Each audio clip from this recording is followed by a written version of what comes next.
Just ahead on CTV News. Mental health advocates are in Annapolis today asking lawmakers for an increase in funding. I'm Jonathan Hunter. Coming up, I have details on why they believe this money is so crucial. And high school dropout rates in Maryland continue to surge.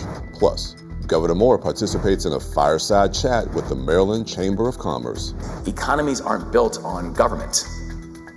Economies are built on the private sector, right? Economies are built on our entrepreneurs and our risk takers. These stories and more on CTV News, starting now.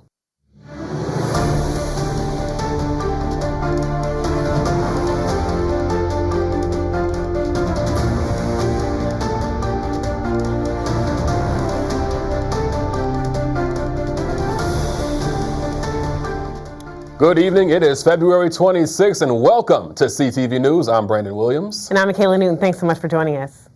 Well, hundreds of advocates speak out for more help with mental health and substance abuse disorders. That's right, and our Jonathan Hunter covered a rally in Annapolis where they put out a call for help. Keep the door open! Keep the door open! That chant was heard loud and clear on Lawyers Mall in Annapolis, where hundreds rallied, holding up signs to stress the importance of mental health care. In the state, a staggering amount of youth commit suicide. The rate of suicidal ideation among Maryland youth aged 12 to 17 is fifth highest in the nation. That's why there's a push urging the Maryland General Assembly to provide adequate funding. Specifically, the Maryland Behavioral Health Coalition is asking for a 3% funding increase in community mental health and substance use care. Plus, they want to restore certified community behavioral health care clinics. What we need is adequate funding to make sure that the services we do have stay open. The advocates are also calling for lawmakers to restore $20 million in school mental health care that is slated to be cut in this year's proposed budget. We can't cut $20 million out of school mental health. Not this year, not any year. If we do that, the doors won't be open, and we need to keep the door open. Senator Clarence Lamb is sponsoring a bill that would make it easier for those struggling with mental health issues to get the medications they need quicker. And so we are back at it again to make sure that when it comes to these mental health conditions, our patients can go right to the drugs they need, that they can listen to their doctors, talk to their doctors about what works. In Annapolis, Jonathan Hunter, CTV News. And today's rally was a part of the Keep the Door Open campaign sponsored by the Maryland Behavioral Health Coalition.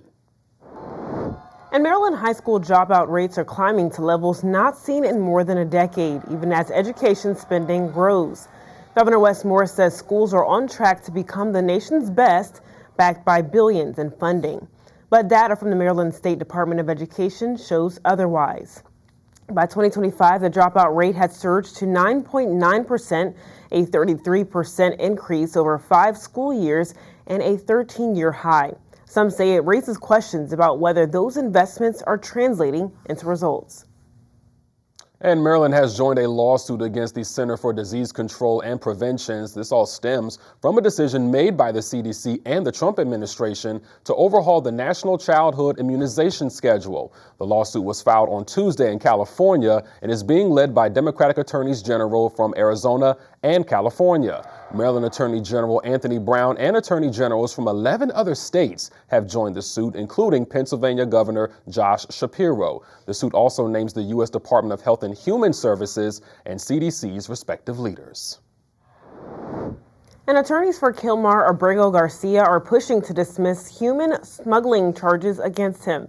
His attorneys claim that the charges against Garcia are vindictive and being pushed by the Trump administration that was forced to bring him back to the U.S. after mistakenly deporting him to El Salvador. U.S. District Judge Waverly Crenshaw previously found some evidence that the prosecution used against Garcia, quote, may have been vindictive. The case is in litigation in Tennessee. Meanwhile, Maryland lawmakers are debating a bill that would allow Marylanders to sue ICE agents. House Bill 351 is now the latest bill aimed at holding federal agents accountable if someone believes their constitutional rights were violated. Republicans have voiced concerns with the bill, arguing it would create endless lawsuits against federal agents. Minority Leader Jason Buckles says we should be very cautious turning every dispute and political disagreement into a lawsuit. And sheriffs from across Maryland are urging lawmakers to show restraint as they consider new limits on local immigration enforcement. The push comes as the Maryland General Assembly weighs bills that would further restrict how local police cooperate with federal immigration authorities. Sheriffs say some proposals could tie the hands of law enforcement and impact public safety. Supporters argue the measures are meant to protect civil rights and increase transparency. The bills remain under review. And a major shift in Annapolis tonight. Adrienne Jones, the first woman and first black Speaker of the House, the Maryland House, has withdrawn from the 2026 election, according to state election officials. First appointed in 1997, Jones served nearly 3 decades in the House and led the chamber for 6 years before stepping down as Speaker in December. An undisclosed health issue has kept her out for most of the session, and House leaders say she remains under a doctor's care.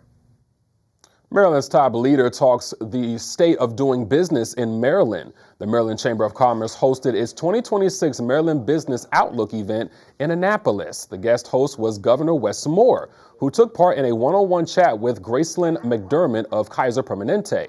Moore talked about several things, including what the state needs to do to attract and retain Maryland businesses. We needed to make sure that we are laser focused on what I consider to be the real growth industries that we have as a state, that we have to protect our legacy industries, yet at the same time, put a real focus on life sciences and IT and aerospace and defense. And within IT, you're talking about cyber and quantum. And it's the reason that just in recent months, we've done things like the $1 billion partnership with Microsoft. Moore also emphasized that he wants Maryland lawmakers to pass the Decade Act of 2026, which he says would bring regulatory reform to doing business in the state. All right, you're watching CTV News. I'm Michaela Newton. And I'm Brandon Williams. Coming up, if the Beltway is part of your daily commute, you'll want to listen up to this. Night work is expected to begin tonight for pipe cleaning. We'll tell you where after the break. Hate is loud. It gets clicks. It gets attention. Hate, however, is actually quite small. But love is the majority, filling up something far more important than any feed. Love fills our hearts, our lives, our everyday, with understanding, empathy, and compassion, leaving hate to become what it truly is, a whisper.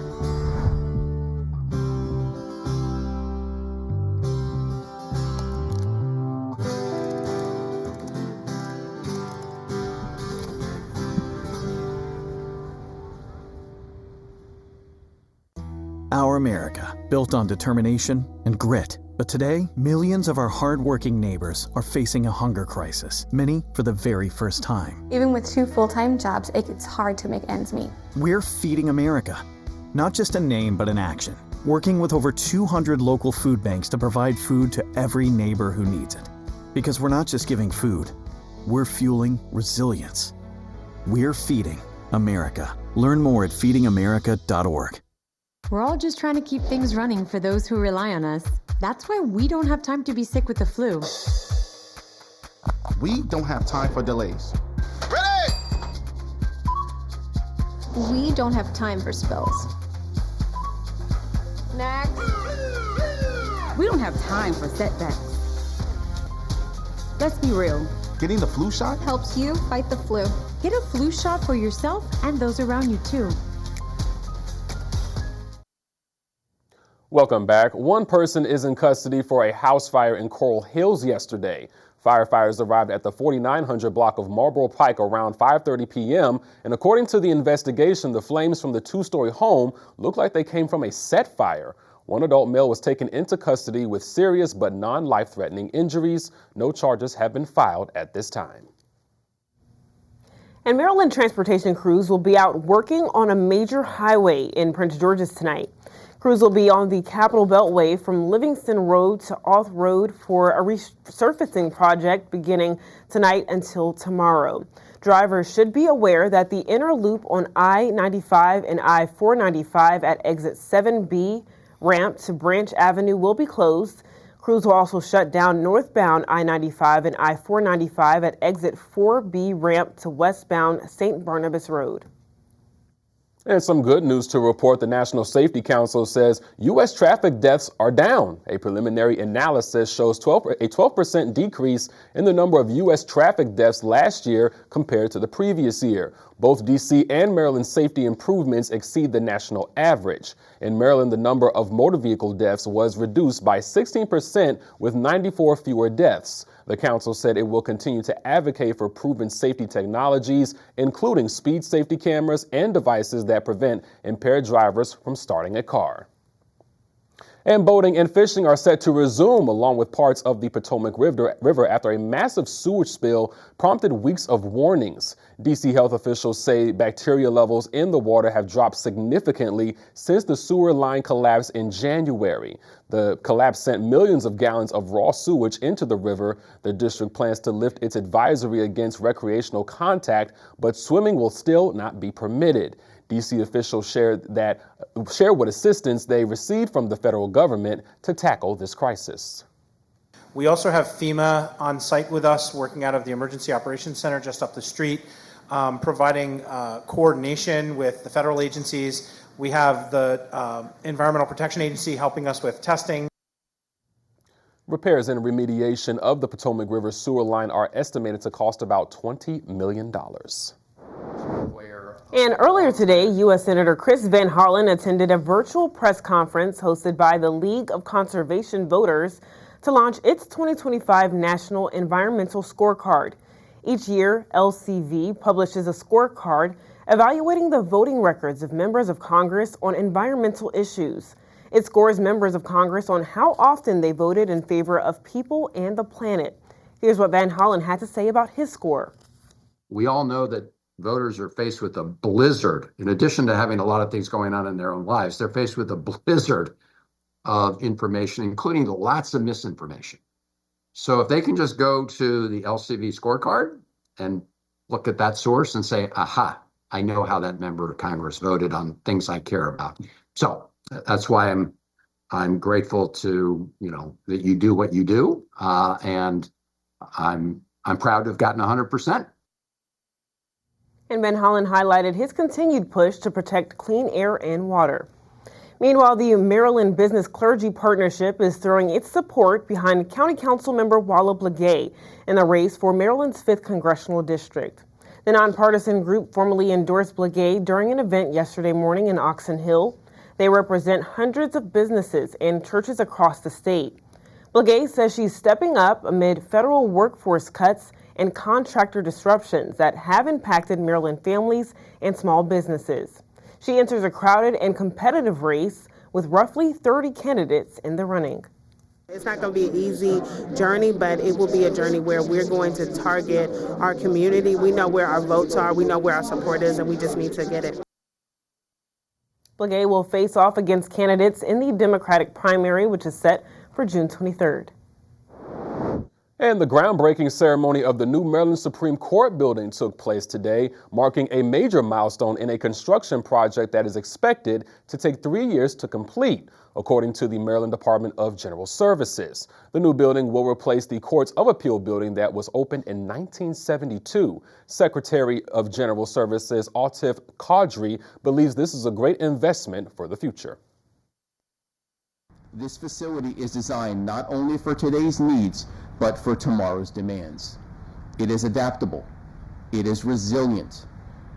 It is built to endure structurally, technologically, and architecturally for generations to come.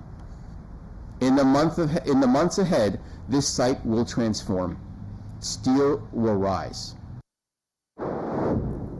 Still to come on CTV News, do you have a call to protect and serve your community? A local police department is looking to expand its workforce. Stay tuned to find out how you can get involved. In this place, it's strength means something different. It means us all being together and doing our thing.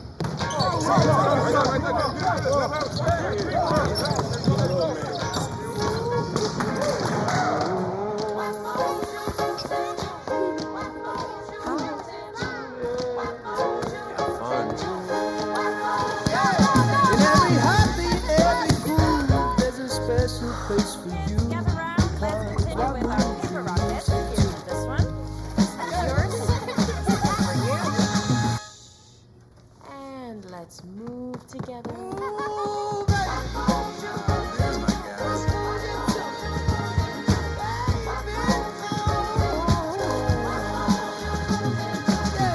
You can look all you want, but there's still no place like this place.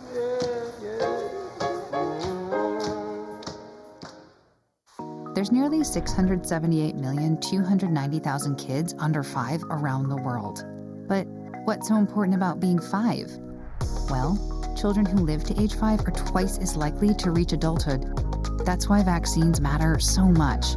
For 40 years, Rotary and partners have delivered vaccines globally.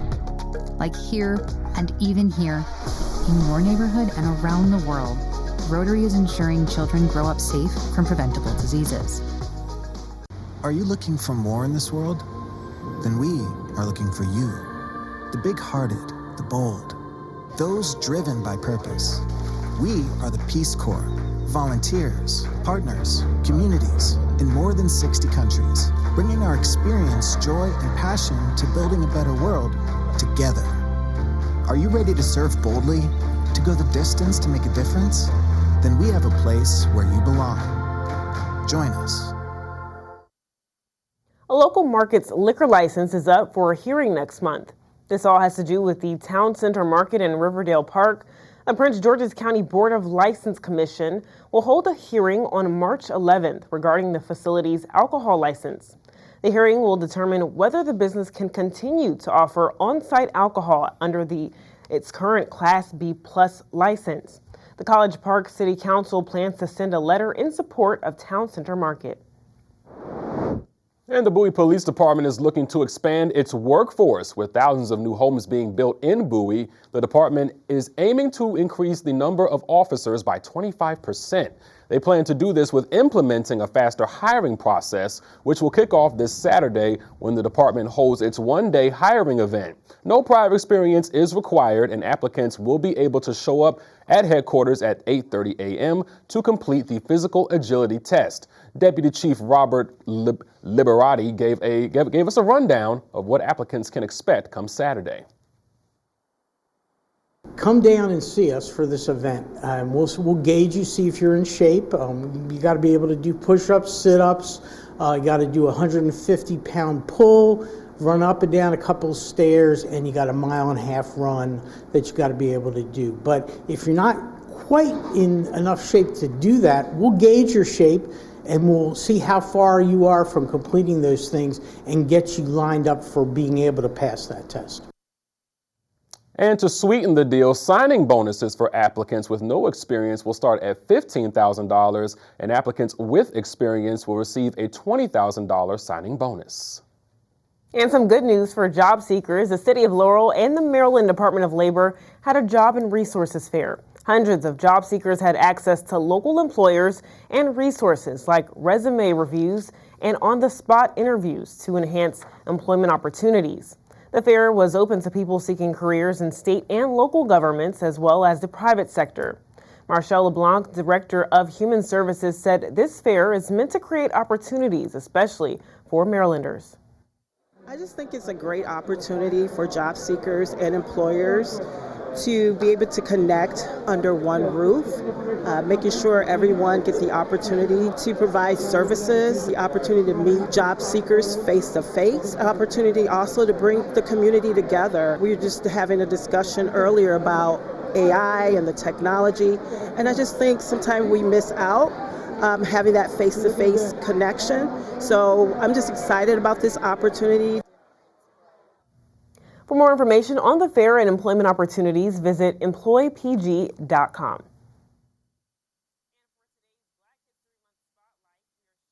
Special light on Hyattsville native and tennis legend Frances Tiafoe. From playing at the Junior Tennis Champion Center to the U.S. Open, Tiafoe has made history as the first Black African male to reach the Open's semifinals since Arthur Ashe. He is currently ranked among the top 20 American tennis players in the world. And not only has he made an impact on the court, but off it as well. Back in 2020, he received the Arthur Ashe Humanitarian Award, and today he continues to give back to the place where it all began. Us being around tennis was kind of gets us, getting out of, our neighborhood. My dad kind of being able to watch us. It wasn't anything supposed to be like this. And then once we got in the game of tennis, it was like, my dad was like, it'd be awesome if you guys can use this as a full scholarship to school, because we couldn't, afford a university, so use the game of tennis. Yeah, I just had a big passion for the game, and not even mainly for me, just to do it for them, and to see them experience me beat Rafa Nadal. They see me have big wins, but to beat those Mount Rushmore guys, for them, I couldn't imagine what was going through their heads. And both of Tiafoe's parents are immigrants from Sierra Leone. His dad was a part of the construction crew that helped build the tennis facility. And the family called the facility home for 11 years, and Tiafoe officially went pro in 2015. I would love to go to see him play one day. I absolutely would too, way before he retires, because I miss Venus Arena, so he's going to have to do. Plus, he's from here, so it's only right. Yeah. All right, sports fans, you know what time it is. That's right. Simon Buggs has our Thursday sports page. What's going on, Simon? Stay tuned for your Thursday sports page, everyone, because I have more CIAA tournament action for you after the break. Stay right there. 70 million people in the U.S. have learning and thinking differences, like ADHD and dyslexia. Each has their own story. This is ours. At first, I thought it was just a phase. Then schoolwork became a struggle. Emotions got bigger, and my kids started falling behind. I felt alone, like I was lost in the dark trying to find answers. Then I learned about Understood.org, a nonprofit empowering parents and kids like us. It was like we had a light to show us the path ahead. Whenever new challenges came up, their guidance helped us figure out our next step. We still have tough days, but now we have direction. And I have the tools and resources I need to help my child thrive. No matter where you are on the path, Understood can help you keep moving forward. Visit understood.org/yourpath today. See that cute little dog in the pet store window? Chances are it came from a puppy mill, a breeding facility that forces caged, neglected, and often sick dogs to churn out puppy after puppy to be sold for profit.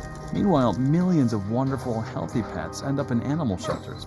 But with one simple choice, you can help, just by deciding to adopt instead of purchase your next pet. Not only are you saving a life, you're taking a stand against puppy mills. Visit bestfriends.org to learn more. Pick up! Joe, pick up the phone.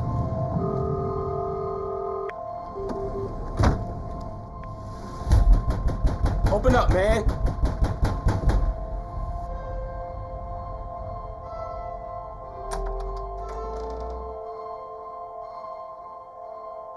Connection saves lives. Reach out and check in on a loved one today.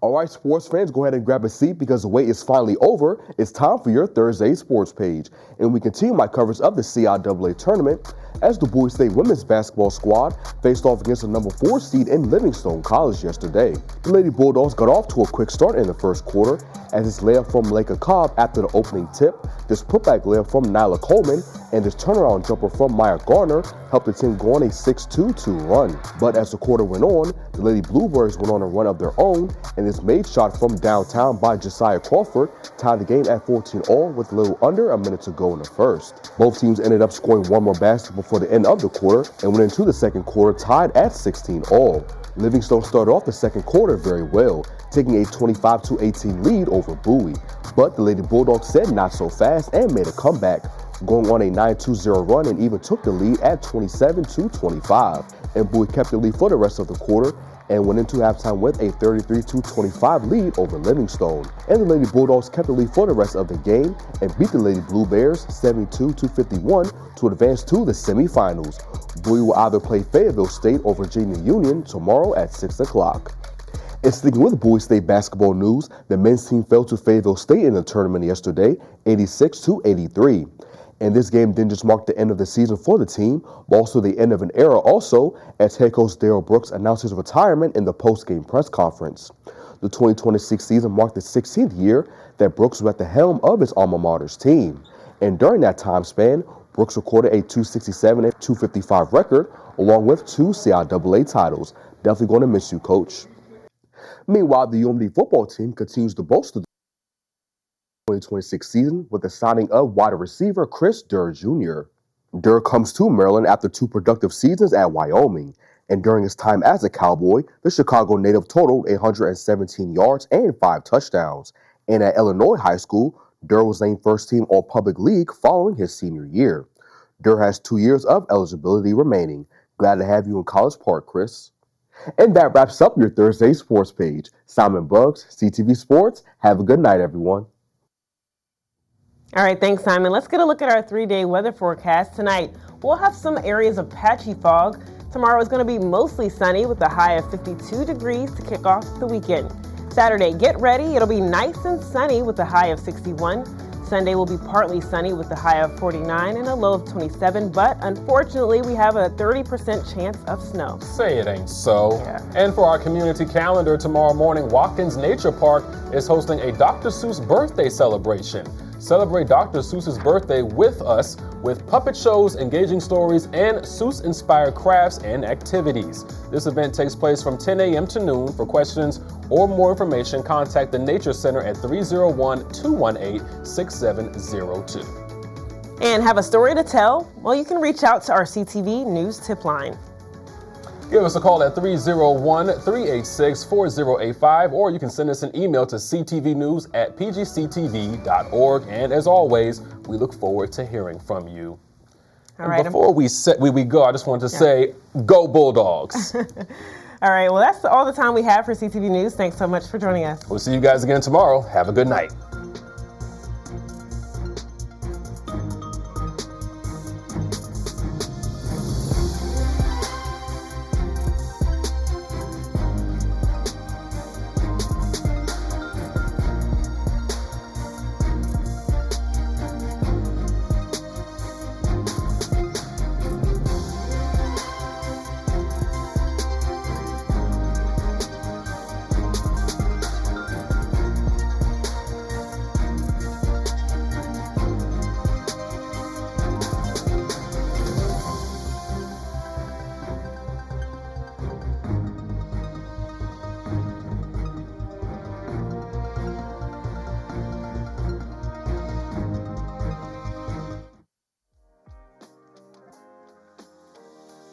Welcome to CTV training classes and workshops, where creativity meets technology. Our hands-on training programs cover studio production, including camera operation, professional lighting, sound, and video editing, all taught by experienced industry professionals. We also offer forward-thinking workshops in artificial intelligence with an introduction to using ChatGPT as a powerful tool for content creation. Learn how to build and promote your brand on social media, creating engaging reels and platform-ready content designed to stand out. Explore voiceover training, develop confident delivery, and gain practical skills using tools like Canva to design professional visuals with ease. CTV training equips you with the skills for today and the future.